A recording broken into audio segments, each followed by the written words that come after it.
Hi, I'm Erik Hall, the digital sports editor at the St. Louis Post-Dispatch, and I'm joined by Mike Sherman, who was APSE president in 2014-15 while sports editor at the Oklahoman. Thanks for joining me, Mike.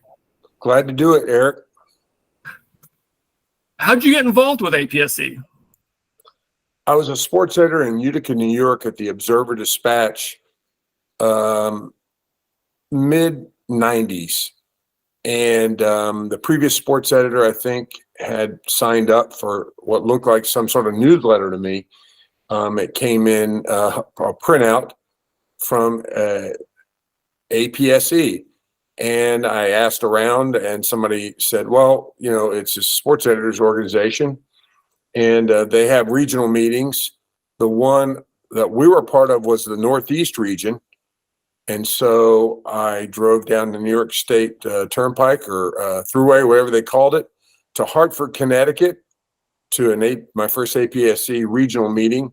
And I ran into this guy named Frank Corso, who at the time was a sports editor in Hartford. And I introduced myself, and he asked me a little bit. He found out I was from Oklahoma. He played football at Panhandle State, way out, just where it sounds like, very remote. One of the most friendly, welcoming guys you could ever imagine. And of course, the Northeast region was a powerhouse. It was the New York Times and the Boston Globe and ESPN folks. It was just full of people who really knew what they were doing. And Frank made me feel so welcome. Those region meetings were, you know, really in a lot of ways life-changing. Some of the people I met there are some of my dearest friends now, especially Frank, who I haven't seen in a while. But no, that's really how I got into it, and it stuck. How'd you go from that to moving up to being president of the organization? Well, you know, there was a gap there. Those region meetings at Northeast, you know, back to them real quick. They were a little intoxicating. I remember one of them being in Bristol, Connecticut, and we went to the set of Monday Night Countdown, and they were having a Christmas party, and they sort of invited all of us in. It was quite a deal. So at that point, you know, even though I went on to be a news site editor in Nashville for 5 years, when I got to be the sports editor at the Oklahoman, as luck would have it, the national conference was in Dallas that year, and that was very drivable. It was a big job of being sports editor of the Oklahoman. So I decided that a couple of our other editors, we would drive down there together. We would stay off-site in a Holiday Inn across the street from wherever the convention was, so we could afford it. And at that convention, again, star-studded cast. George Solomon was the Red Smith Award winner. There was a panel on Jerry Jones and Mark Cuban. A little-known sports writer from Akron, Ohio, was there to talk about this phenom basketball player that covered named LeBron James. That was Brian Windhorst. I met a SJI student who was from Oklahoma and was at Norfolk State, was part of the SGI group, and Darnell Mayberry. So, and I also met Glenn Crevier, who really, in a lot of ways, is my mentor from APSE. And those relationships made me just want to keep coming back for more. Glenn invited me to come to judging. That year I judged with Jerry Ahern and Glenn's group. The experience was, you know, such a great classroom, and what great sports writing, and what made great sections and great stories, and I was hooked. What was that convention in Dallas your first time attending the national convention? Yeah, it was. I mean, I had really no concept when I was in Utica, New York, my first time as a sports editor with, 4 or 5 person staff, of there being a national conference. As far as I was concerned, what was going on at the Northeast region meetings were big time enough. So I didn't really think about that. You know, we had Peter Gammons come in and talk. So I thought, okay, this is it. So I didn't really have like I said, the website hadn't really taken hold yet. We were still doing the newsletter coming out through the mail. So no, I didn't really have a sense of it. And then to walk into that Dallas conference and see how much professional development there was and how much learning there was, all those sections laid out, all the best sections all in one room that we could just stay and read. And, I stayed up really late one night just with a legal pad taking notes on all those sections. And that really became a habit for me through the years of going to national conference. So no, I didn't know anything about it until Dallas. It sounds like the Dallas one was a pretty memorable one for you. And how much did that propel you to be more involved in the organization? Yeah, I think the as much as that Dallas conference was, and I was worried, I was a new sports editor and didn't know, I was just learning about having a travel budget. There really wasn't such a thing in Utica. And, thinking about the stuff we were spending on covering University of Oklahoma and Oklahoma State basketball and football, I didn't know really how to incorporate APSE into it. And, when I went to judging, I learned a whole nother side of it. And then at that time, Bill Eichenberger started a thing where it was a mentorship with a new sports editor paired with a experienced sports editor. And I applied for that. I was accepted into it. And again, Glenn Crevier was my mentor, APSE, and paid for me to go to Minneapolis and spend 3 or 4 days in Glenn's newsroom at the Star Tribune, spend time with his writers, his assignment editors, designers, about how they did their jobs and how I could do mine better. That experience was just invaluable. There was 4 or 5 of us, and I think Glenn and I were the ones who went the distance on it. Everybody else a lot of the folks who got picked for that got promoted into other jobs or went somewhere else. But I stayed at the Oklahoman and really benefited from that. And, forever indebted to APSE for that experience. What do you remember about what went into the election of you to be, I guess it was second vice president and then move up to the presidency? Yeah, I'm not really sure, to be honest with you. It wasn't really something, there was no campaign manager. I think I'd been to judging. I'd been, at that point, the only time I missed a national conference was in Pittsburgh. And that was because the markets crashed in 2008 and the housing crisis. And that had a really chilling effect on the newspaper industry and all industries. So I was really conservative with our travel budget at that time. I wanted to go desperately to that conference, just didn't think it was the best idea. So I missed that one, but I went to everything else, especially judging.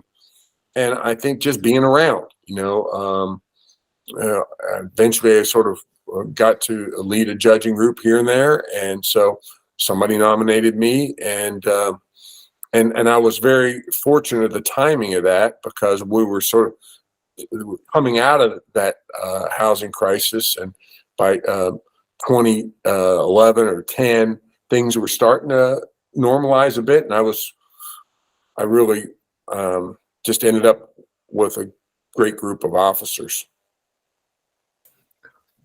What change did you see in APSE from what it was before 2008 or so to what it became after?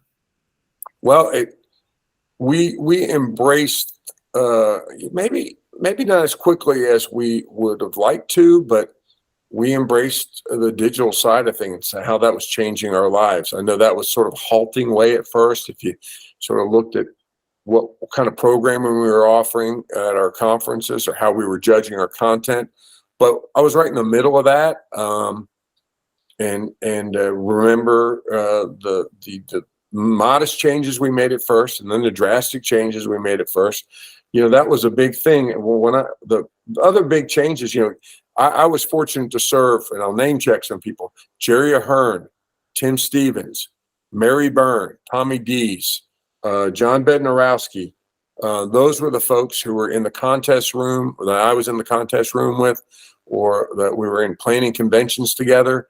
And we, weathered some storms. Jerry made peace with the Associated Press at a time it looked like maybe their role as a title sponsor for our organization was being reconsidered. I know some members had to drop AP wire service, and that really caused some difficulties. And Jerry used Jerry, who knows where to get the brass knuckles out, but you really used diplomacy to steer us through that stuff. Tim brought in a lot of digital learning, a lot of how to embrace the internet into the conference and into our training. One thing I'm really proud of is those relationships that I built made me, I heard a lot from my colleagues. I was always sort of going out to dinner with them and hearing how their jobs were changing. And the contest was an onerous thing in those days. There was old people cutting out stuff using scissors and glue sticks, and it was just basically, if you're a one-man or one-woman shop, you're working incredible hours to enter into the contest. So we worked. First of all, we got the results out quicker. We used the free tools like Google to just calculate the winners and how people voted for the writing categories, and so we were able to use spreadsheets to get that out. Mary Byrne and I were convinced that we really needed to make it easier for sports editors to enter, and just talking with her, and I remember the late nights that she did building the railroad of inside Google Drive so that people could submit all their stuff by Google Drive. So that's something that maybe the last 10 years people take for granted, but that was happening at the time I was serving, and the people I served with were great about rolling up their sleeves and helping make that happen. That was a big change. That was a sports editor service that APSE could provide to the members that created more value. And I don't take it for granted now. I'm not sure anybody else does. How controversial were those changes to be more digital focused with the contest, and it sounds like to the website to an extent I think you were involved with? Yeah, there are some funny little things. I really wanted to celebrate the winners a lot more. I was convinced that there was really no record. If you go back at APSE records, you would see that someone won some writing best features in the large newspapers, but what was the feature? It never really said.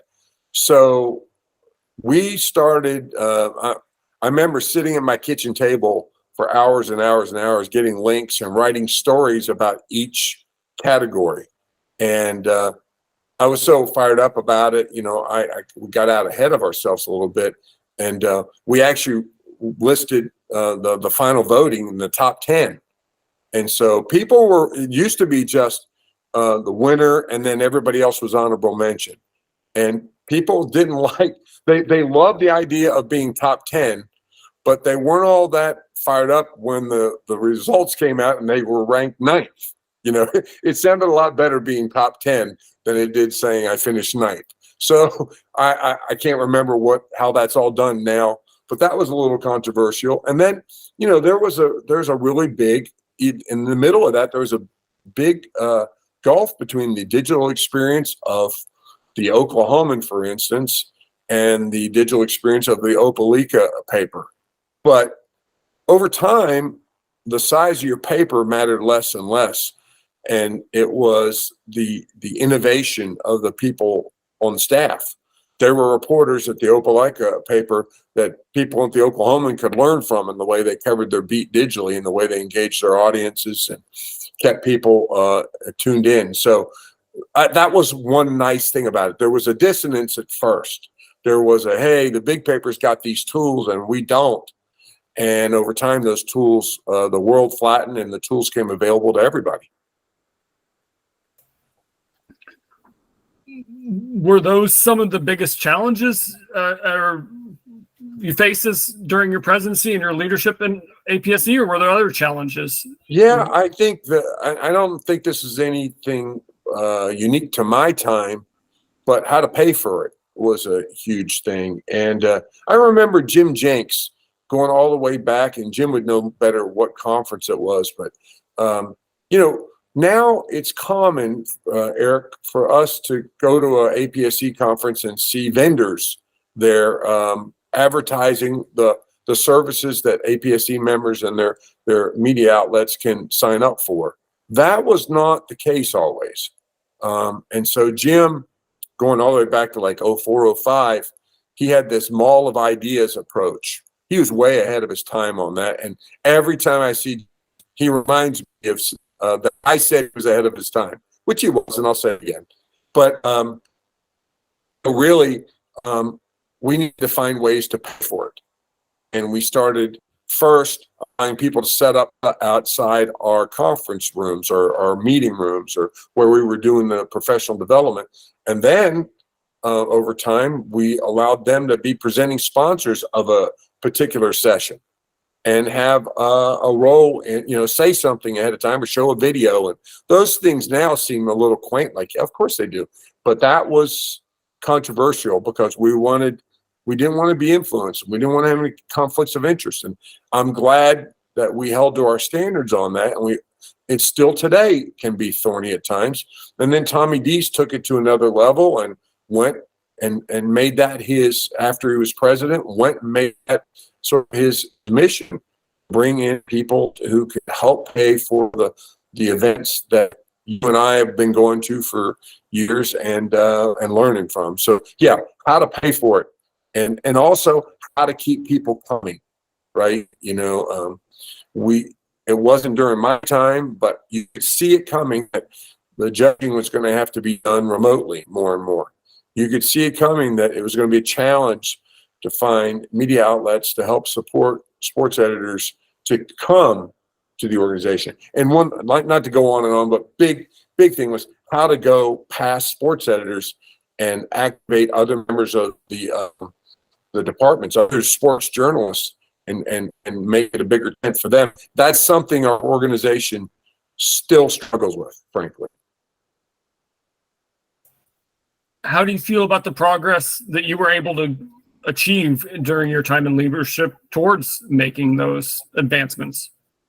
Yeah, I mean, I think, Tim Stevens started the student chapters, and they sort of expanded while I was an officer and some after. They've done, I think they're still going, so that's a good sign. Nothing's really growing like Miracle Grow here. It really, we have to work at it. I feel really good that it's easier for sports editors to be members of APSE and enter the contest. And whenever I see that, I think back to, really me and Mary Byrne. I remember where I was when she talked about it. I got to give credit to Mary. That's one of those deals where it's your teammates that do it. I had the idea, and about 3 days later, Mary sent me a link, and she had built the railroad tracks inside of a Google Drive with folders for everybody and every category. So she did the hard work. I was sort of the nudge for it. So yeah, I feel really good about that. The one thing I really wish we had done, I mean, we hadn't, you look at Michael Anastasi and the way he grew and made the organization more diverse. That's a hell of a legacy right there. But even Michael would tell you that doesn't happen without Gary Howard. That doesn't happen without Phil Kaplan. He needed other people. He needed the people now who are serving on the foundation. So none of those changes that make being a member more valuable that we were able to do would have happened without those other folks. What was your approach to the conventions while you were in APSE leadership and organizing those, and what are some of your favorite memories from those? Yeah, so one is the fellowship part of it was really important to me, and we did that really well. We always we always have these events, but some of the newcomers events became more everybody kind of thing. You know, they used to just be sort of segmented to first timers, but we sort of grew that a little bit more. That convention that I planned was in San Diego. You can't get much better than that. We had some really cool panels that talked about the challenges that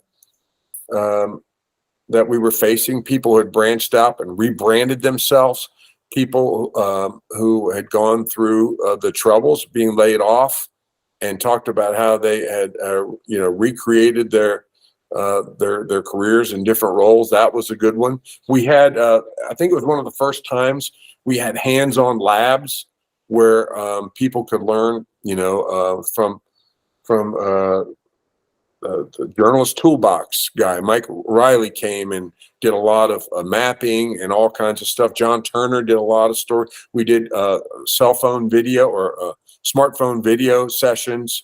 There was sort of this mall of ideas, but they were hands-on learning opportunities for sports editors. I was proud of that. I got to call Bob Ryan and tell him he was a Red Smith Award winner. That was really a neat thing. When you get to, Bob Ryan didn't need me or APSE for that matter to tell him that he had one of the most distinguished sports journalism careers ever. But it was nice being that person on the phone call. And then I got to sit next to him at a Padres game and watch him and his wife keep scoring this massive scorebooks that they do for every game.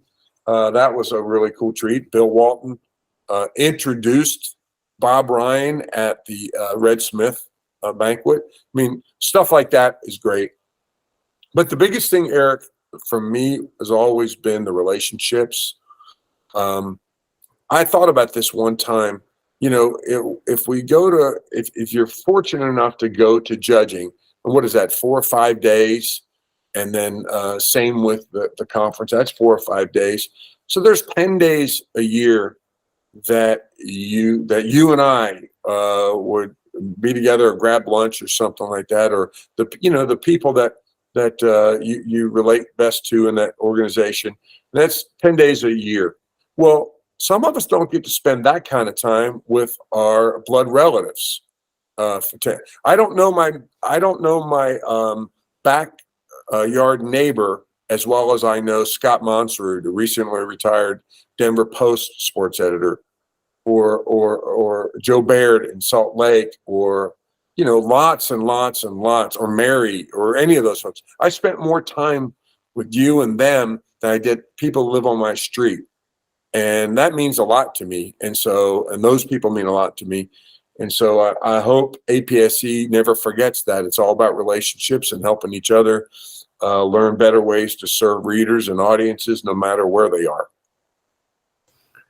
You also kind of got, this was after your APSE presidency, to be kind of the de facto host of judging a couple times there in Tampa. How was that to have judging there in your home, not necessarily hometown, but where you're working? Yeah, that was cool. In fact, it was an APSE conference in St. Pete that sort of made me wonder, man, this would be a pretty cool place to live and work. So that sort of sparked the idea and led me to a Florida adventure for 4 years. It was cool being someone who knew a little bit about where to go eat and what to do and what sports editors could do when they weren't there. That I used to remember the sports crew in Orlando really being great about that and arranging for different kinds of stuff. And so there was some, beach trips and, rooftop dining places we could direct people to, and that was fun. They hung around. That was good. That also was happening, sort of some difficult times. That was when judging, we were constricted. We didn't have as much space. One time we went to Pointer and we could all sit around and judge down there, but the next time Pointer wasn't as available. And so we had to find places to judge. We did it in our hotel rooms, and the Tampa Bay Times newsroom was generous enough to offer us some meeting space there. But, you know, there's a bunch of places you walk by, a lot of cool outdoor restaurants with outdoor dining, that as we were walking past, headed to the newsroom, and it's Florida in February, a lot of snowbird sports editors said, hey, why don't we sit outside and judge right here on this patio and have a nice cold drink and talk about sections. So that was a cool experience. Yeah, for sure. You were getting into it a little bit there with the previous question, but what has APSE meant to you personally during your career?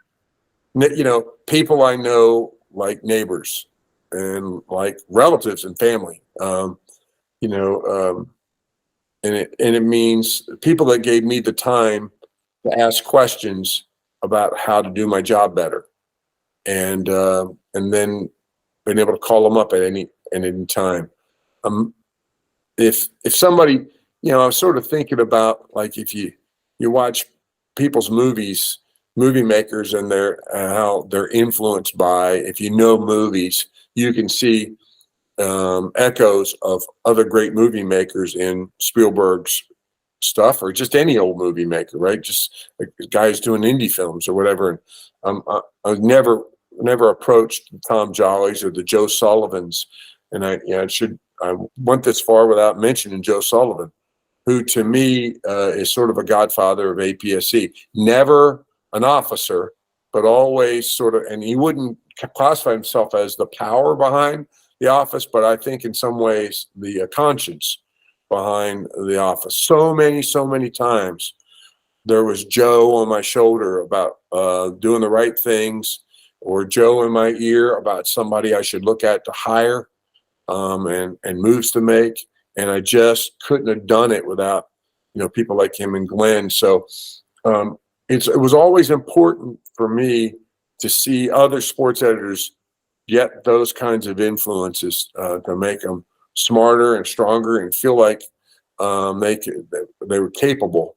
And so I'm really proud to be a part of this organization for so long. It was really cool being in Las Vegas. It had been a few years. I had worked in nonprofit news as an investigative editor for a nonprofit news site here in Oklahoma City for the past 3 years. And so I'd been out of APSE for a little while, still done some judging, served on the Futures Committee. And so that was good, but it was great to get back and see that organization still, you know, thriving, doing it, serving its members so well in Las Vegas this summer. You were touching on it a little bit, but what has APSE's impact been on your career professionally? Yeah, you know, going right back to that time with Glenn. You know, I was sports editor of the Oklahoman, and it was at that point probably one of the least diverse sports departments in the country, and APSE helped us make it one of the most diverse. That doesn't happen without APSE, without those connections, without Joe Sullivan going to NLGJA and calling me and saying, hey, met somebody at NLGJA you should get to know. Have you ever heard of Erik Horn? At that time, Erik was a sports editor at the Ardmorite, the Daily Ardmorite in Ardmore, Oklahoma, which is on your way to Dallas on I-35, South Oklahoma. And I'd heard the name, and within a couple weeks, I had an opening for our lead web editor at the time, and we had that role. And within a week, I called him. He was there for an interview. Erik went on to cover the Thunder for a handful of years at the Oklahoman, and went to the Athletic as Thunder writer. I mentioned Darnell Mayberry, Norfolk State student who I met at APSE in 2003. The first full-time African-American reporter to work in the sports department at the Oklahoman, when I hired him in 2004, 2005 to cover the NBA team that fell out of the sky when Katrina washed upon the shores of New Orleans. And we had the Hornets stay in Oklahoma City for 2 years on a temporary basis. I got to call Darnell. I was hiring him to cover Oklahoma State football, and I had asked him, "What's your dream job?" And he said, "I want to be an NBA writer." And in between the time we hired him, and he started, Katrina hit. And I called Darnell and said, "I'd like to make your dream come true. And how'd you like to cover the NBA?" And he's been doing it pretty much ever since. And nobody did it here in Oklahoma City like he did. So that doesn't happen without APSE. And if you ask me, beside all the learning and the relationships, that's a legacy that I'm certainly proud of, and APSE should be too. Are there any other stories about conventions or insights into your presidency you want to share? Oh, no, I'll tell a quick story about that sort of, it's more embarrassing to me than it is insights into presidency. I wasn't president at the time. In Minneapolis, we had, Glenn had planned a great conference, and there was a session on covering women's sports. Just always something to, we did another one in Las Vegas this past summer. And at this point, it was a collection of coaches and people who were involved with women's sports. I think it's possible that Jenny Carlson, the columnist for the Oklahoman, one of my beloved colleagues and just a super journalist, involved with APSE through the Diversity Institute and all that stuff, and diversity fellows. And she's just been instrumental in coverage of all sports, but especially women's sports. And right before that, we had covered a sort of nationwide search for OU's next volleyball coach. The Women's College World Series is in Oklahoma City, here in Oklahoma City, and we cover it like it's a Super Bowl, and always have. And on this session was a volleyball coach from a University of Minnesota, and he made the offhanded comment that saying, "Well, I realize most of you think that volleyball is something you play at church picnics or family reunions." And I caught myself. I thought I said it in my head, but actually I said it out loud. And Phil Kaplan teases me about it all the time. And I said out loud in this, "That's ridiculous," because it was ridiculous and it was insulting. We do have still a ways to go in our coverage of women's sports to do it like we do all other sports. But we were coming off the Women's College World Series. We were coming off the volleyball coaching search stories. And Jenny Carlson I just found that completely insulting and said, "That's ridiculous." And I wasn't just standing up for myself. I was standing up for lots of people in there. And that coach never said another word. I probably should not have screamed out, "That's ridiculous," even if it was. Yeah. What advice would you have for future presidents and leaders of APSE? Ask for help. Ask for help, and do it early and often. Find the helpers. We're a little bit like a volunteer fire department. I live next door to one. I use that analogy all the time, and not just for APSE, but we're volunteers. And so it's the old 20% of the people doing 80% of the work thing. And you always try to make that bigger, but it's important to find the helpers early on, to see the people. It's the busy men and women who always find time. But we also need to activate those folks who are looking like they want to help. So I just say, ask for help, focus on relationships and keep building them.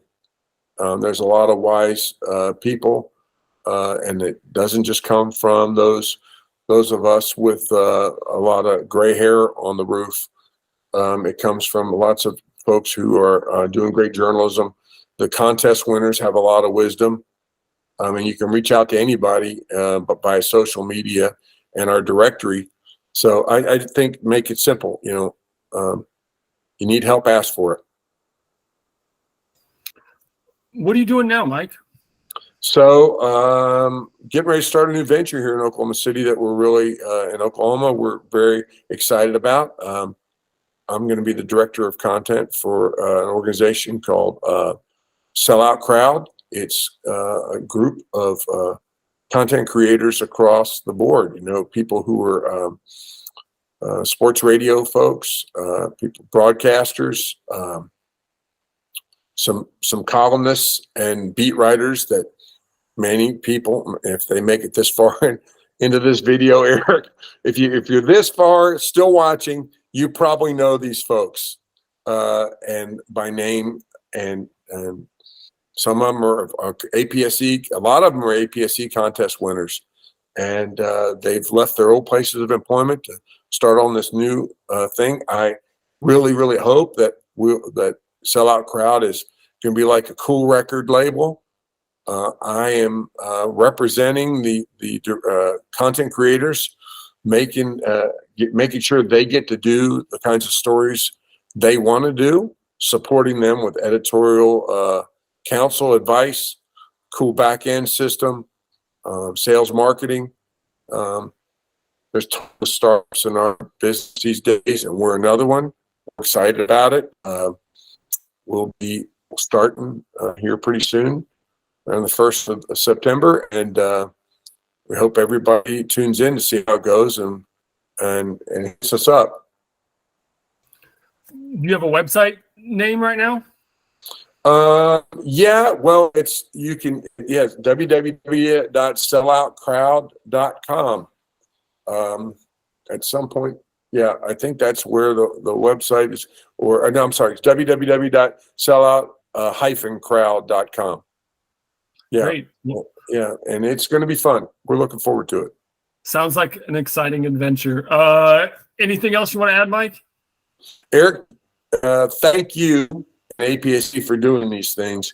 APSE did a wonderful thing, and George Rojas deserves a lot of the credit for it. It brought in the past presidents, invited them to attend the conference, and so I got to hear from people who founded this organization, and I had a wonderful meal with them. We got to pick their brains, and which I always did anyway, but it's been a while. And we were all together, and we all got to talk about why this thing is so special to us, remains so. I'm still going to be in service to APSE, and I hope they all will too. I think everybody's battery got recharged. So thanks for doing the interviews. They've been great to watch. I like watching them more than I like being a subject of them. So that's about all from me.